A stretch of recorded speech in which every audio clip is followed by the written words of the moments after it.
morning, I'm Maiki Oreta and welcome to Industry Beacon, where we shine a light on the trailblazers, the disruptors, and the industry leaders shaping our future. And in each episode, we'll explore how they're staying ahead in their respective fields, one industry at a time.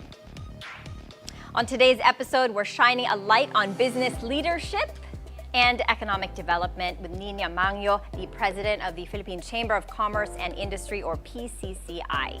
Re-elected for another term, she continues to lead the PCCI, one of the country's largest business organizations, with over 30,000 members championing initiatives to foster entrepreneurship, attract investments, and drive job creation. An accomplished entrepreneur and the owner of the Sangyup Masarap restaurant chain, she's also a licensed chemical engineer who holds a master's in business management from the Ateneo Graduate School of Business. She is also the honorary consul of the Republic of Libya to the Philippines and the chairman of the Employers Confederation of the Philippines. Now, welcome to Industry Beacon, Nina, Consul Nina.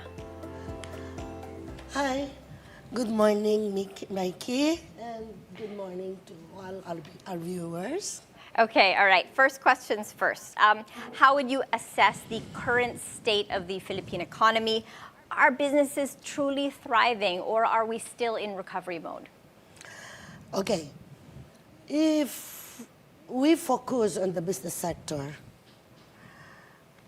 although I can say we have the same opinion with our government, our economy is growing steady and becoming stable as we approach the year 2025. And this is actually influenced by different trade, added by our relationship with other countries, international trade relationship, and our domestic, and our domestic trade development as well.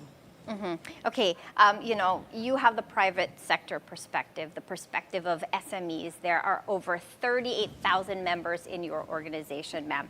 Are businesses truly thriving, or are they still in recovery mode?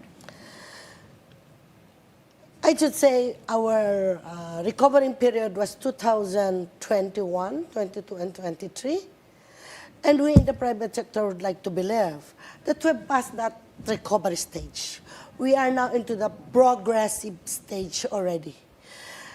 Meaning, if at the time we were trying to stand up, build our business, recover on our business progress, now we are already on the standing position, trying to move slowly, gradually into improving further our craft or our businesses. Ma'am, what are the signals? What are the signs that tell you that we are beyond the recovery mode, that we're on firmer footing?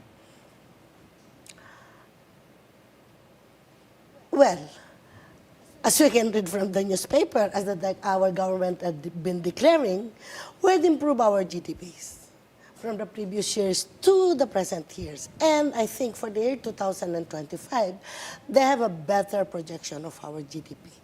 And also, our president had just just approved our new budget for the year. And this is higher by certain percentage from the previous years. And this is actually to stimulate our economic growth and reduce our poverty. Right, 6.33 trillion pesos is the national budget for 2025. What are your comments on this amount, ma'am? It is really higher than our previous year, much higher. The private sector, this is not off-cam, but I would still say the private sector is really hoping and praying that this budget will be used wisely to its intended beneficiaries or usage. Yeah, it's certainly a lot of money that could propel growth in the Philippines. Yes. Speaking of growth in the Philippines has always been a consumer-driven economy. What can we do to become a producer-driven economy? What are the things that we need to put in place now to transition from consumption-led to becoming that producer economy? we had always been the consumer-driven economy for long, from the time we were born, I think, no? But in the private sector minds, we really want to be known as a producer-driven country.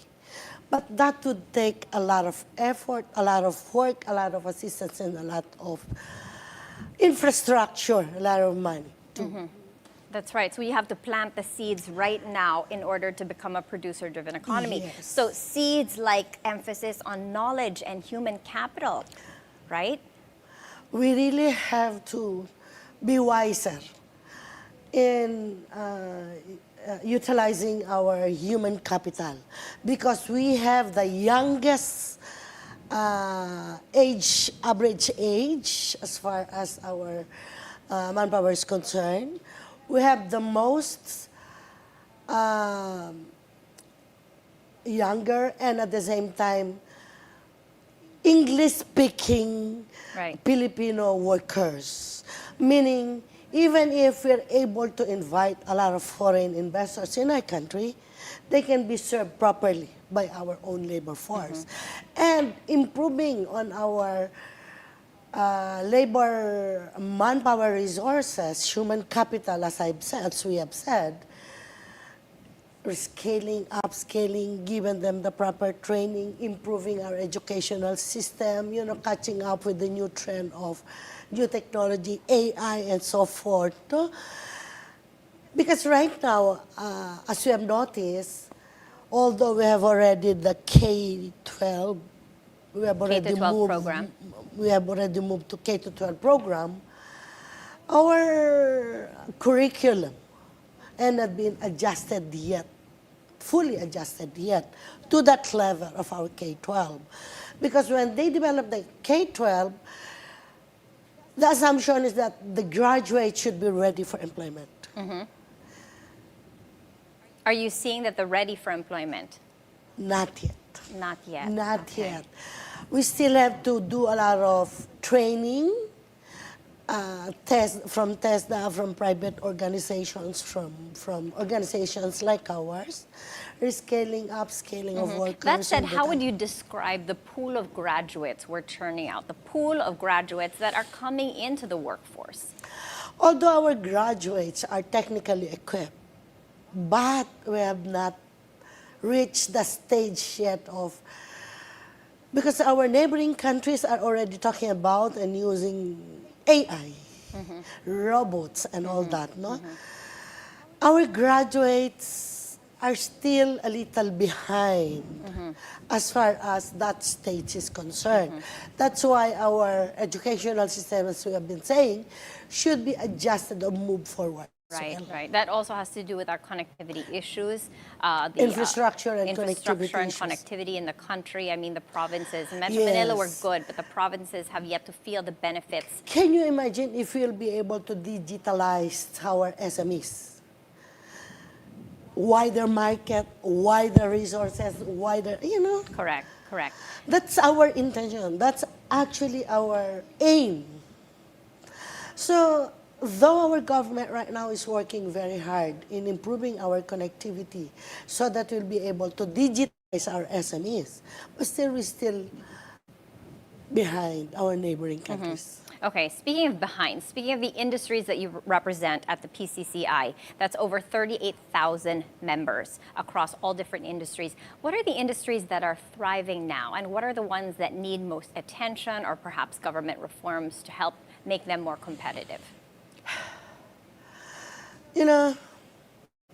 As we have been saying, for our food security, we have to improve our agricultural sector. Produce more with an optimum cost. I wouldn't say cheaper, no, because cheaper may not go along, but at least optimum, affordable. And there, from what we've been experiencing while we're having our trade missions to different countries, especially in the Middle East, there are a lot of technologies that we can use to improve our productivity. Such as, ma'am? proper irrigation system. Is that no?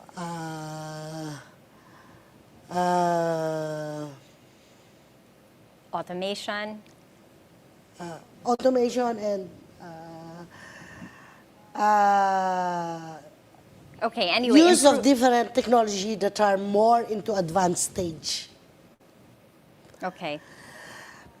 Because right now we're still into, pumping of water just for irrigation, There are different There are ways technologies, to do modern things. technologies right now available at a cheaper cost. Yeah, to boost efficiency. What are the biggest challenges that SMEs face today, ma'am? Okay, first, as I've said, for them to reach a wider market and a wider supply chain, they have to be digitalized. Second, availability of affordable Financing. Okay. At the same time,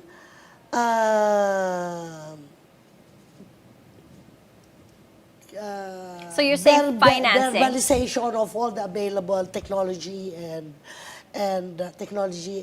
supply chain Okay. to them. So we've got because the they have to be rich and they have to reach. Right, and so we've got the financing. It's just not as affordable as it could be. They were saying it's affordable, but to us, when we look at the interest rates, Yes. they're still higher. Okay. Since August of 2024, interest rates have come down by 75 basis Right points now. already. And we are in a loosening cycle. I was just talking to the chief economist of ANZ Research earlier, and he said that he projects another 75 basis point cuts through to 2025. What do you think that's going to do for the lending environment for SMEs, ma'am? I think that would be a very encouraging effort from our central bank, no? To encourage reducing cut rates on the interest rates.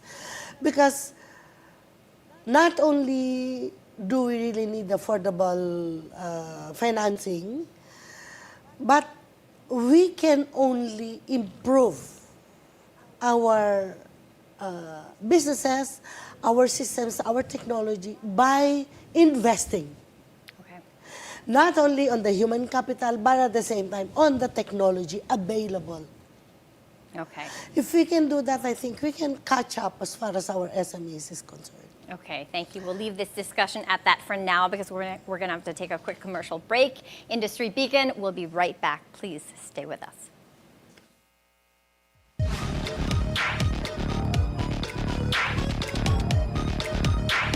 The latest weather updates and forecast. Could be another tropical cyclone heading towards us at the end of the year. With information to help us understand important aspects about our climate. Can you tell us a bit about the jobs that will actually be produced by this project, not just in the construction, but of course in the actual running of this farm? Weather HQ. Whatever the weather, only here on BNC, the Bilyonaryo News Channel.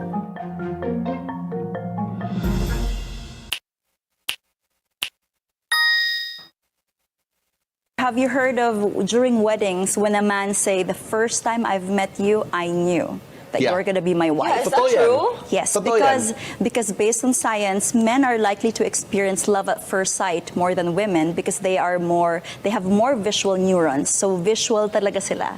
So they could actually find a wife by just falling in love at first sight. Nuestro Padre Jesús Nazareno, niluluwalhati ka namin. Nuestro Padre Jesús Nazareno, dinarangal ka namin.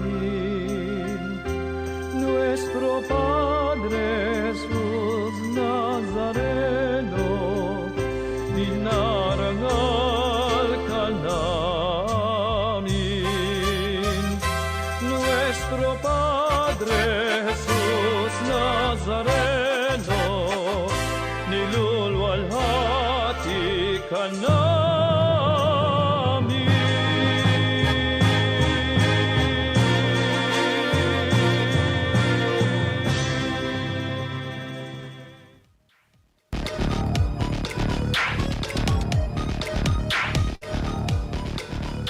Welcome back to Industry Beacon, where we're continuing our discussion with the president of the Philippine Chamber of Commerce and Industry, Nina Mangio. She's also the chairman of the Employers Confederation of the Philippines. All right, Consul Nina, I wanted to ask you, what are the government reforms or policies that we need enacted in 2025 in order to make the Philippines more business-friendly and more competitive on a global stage?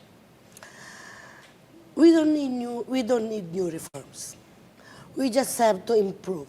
Like, for example, we have the existing Ease of Doing Business by ARTA, the anti-red tape organization.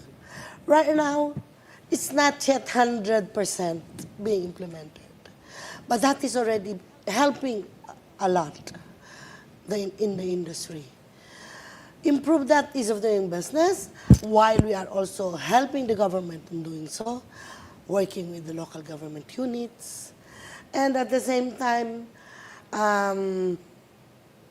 boosting our international trade relationship and strengthening our domestic development. Okay. If we can do that,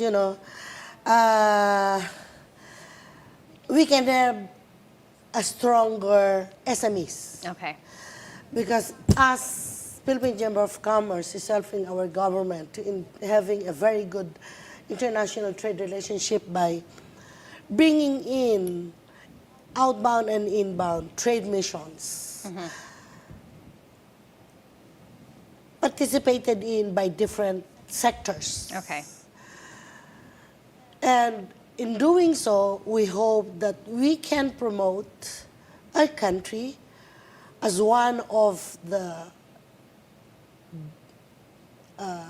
investment hub in Asia Pacific, and at the same time, look on available technology or available possible business engagement that we can have in and out of the country. I mean, we can invest there or they can invest here as well. No? So it's not a one-way ticket that we're doing. All right. It's an inbound and outbound at the same time. And then with our 130 local chamber units, 38,000 members, we're hoping and working with our local government units in implementing the ease of doing business, as I've said, making sure that we have shorter time in terms of licensing, permitting, Of course. without red tape. Of course. Or with a minimum red tape. Okay, or sana wala talaga. Okay, Of okay. course. Now going back to the ease of doing business, and let's have some fun. Okay, can you rate it 1 to 10? 1 being a low grade, 10 being a high grade. How would you rate the ease of doing business in the Philippines today, Consul Nina? At its present implementation rate, I should still rate it at about probably 6, 7. 6 or But 7? if we can improve it further, it would be really a boost to our economy. Of course, of course. It would really help our SMEs a lot. Okay, 6 to 7%. How would you rate our connectivity in terms of roads, bridges, that kind of infrastructure, as well as internet connectivity on a scale from 1 to 10? Again, 10 being the highest, 1 being the lowest. We've built more projects of our government, and with that new budgets that was approved, we're hoping that our infrastructure will be boosted. Although as far as connectivity is concerned, due to some lack of infrastructure also in this connectivity sector, we still lag behind. So anong rating natin dyan, tita? As far as our connectivity is concerned, siguro 5, 6. 5, Kasi 6. marami pang, we're not able to reach yung mga rural areas natin, pati mga eskwelahan, pati yung mga probinsya na, because as I've been saying, our MSMEs is 99% of the business community. Now, if we can have a better reach of the market available, of the clients available, it's it's a big boost in our economy. And we can only do that if we can digitalize these MSMEs. Okay. In digitalizing, we need connectivity and infrastructure. Of course. Okay, really quickly, rating for international trade relations, especially in terms of the region. Napansin niyo sipag natin presidente. Moving around, international and local, domestic. We have really improved our international trade relations with these troubles that they've been doing. We are accompanying him as a private sector because we would like to have a bigger coverage as far as his state visit is concerned. We are reaching to our So what's the score there, partners. Tita, out of 1 to 10? 10 being the highest. I think 8. 8. Okay, so that's where we're doing a better job in terms We still of, have to work a little Yeah. harder, no? A little harder. To improve further our yeah, relationship. but not as weak as in Ah, other no, no. areas. No, Okay, now another thing I wanted to ask you, Trump 2.0 is just on the horizon. His inauguration is on January 20th. How concerned is the private sector, particularly the MSMEs, about the uncertainties surrounding his policies? I think we really have to wait and see what could be the new policies that he will be implementing. Because he wants to bring back jobs and products in the U.S. So we're looking on what happened now to our, what do they call that? Call centers. Okay. If he will bring back the employment and business in the U.S., then medyo shaky ang ating as far as the call centers is concerned. And we don't know really what could be his trade or business policies. Yeah, but we'll find out soon But we'll enough. find out soon enough Yeah. because his inauguration is Yeah. coming very close. Yeah, no? on the 20th. Now, speaking of that inauguration on the 20th, and in line with your role as consul, President Bongbong Marcos has yet to receive an invitation to that inauguration, whereas the Prime Minister of China has already received his, others have already received theirs. We have yet to receive ours. As a consul, what do you think this means? We still have to wait. 20th still quite far, no? We might be considered, we might be invited. Or our president might be invited. All right. Let's wait and see. Okay. One more thing. What do you love about being an entrepreneur? Seeing money all the time. That's nice. What do you like about leading entrepreneurs as the president of the PCCI for 2 years in a row? This had given me really a wider view and a wider appreciation of what we have in front of us. Not only in terms of our own businesses, but in terms of the future of our country, where our kids will be living in when we are out. of Okay, this. so that said, now that you've got the smaller picture and the bigger picture in focus, final thoughts. What is your outlook for 2025 for the Philippine economy? You know, Philippine Chamber of Commerce and Industry, and as you know, PCCI, would like to strongly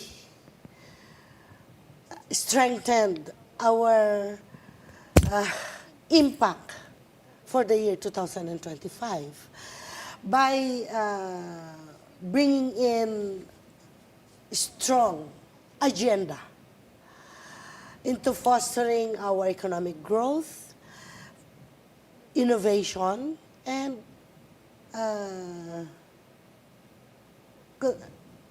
connectivity, or not connectivity, inclusivity. In doing so, we'll be able to improve our own businesses and thrive and grow faster. Okay, yeah, hoping for all of that and more. Thank you so much for your time, Consul Nina Mangio, for sharing your insights on Industry Beacon with us. Thank you very much, and thank you to all our viewers and especially to Okay, all right. And that's it for today's show. I'm Maiki Oreta. Catch the Bilyonaryo News Channel on Free TV Channel 31 and on cable via Cignal Channel 24. Thank you for watching the Bilyonaryo News Channel, always on top.